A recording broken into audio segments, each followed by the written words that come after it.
Dhrangadhra city police દ્વારા 4 દિવસ traffic drive યોજવામાં આવી ₹10,000નો દંડ ફટકારવામાં આવ્યો તો ફોર વ્હીલ અને બાઇક 8 વાહનોને ડિટેન કરાયા।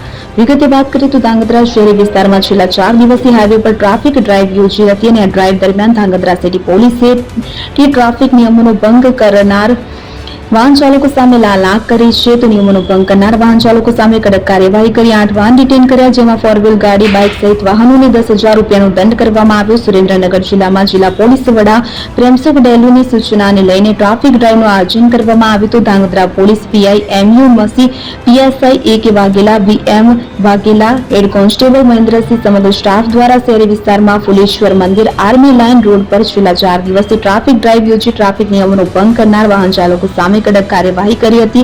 ધાંગધ્રા પોલીસ પાસેથી જાણવા મળતી માહિતી અનુસાર આ ડ્રાઈવ દરમિયાન ટ્રાફિક નિયમોનો ભંગ કરનાર વાહન ચાલકો સામે ગુનો નોંધવામાં આવ્યો। ફોર વ્હીલ ગાડી, બાઇક સહિત 8 વાહનો ડિટેન કરીને ₹10,000નો દંડ ફટકારવામાં આવતા ટ્રાફિક નિયમનો ભંગ કરતા વાહન ચાલકોમાં ફફડાટ ફેલાયો હતો।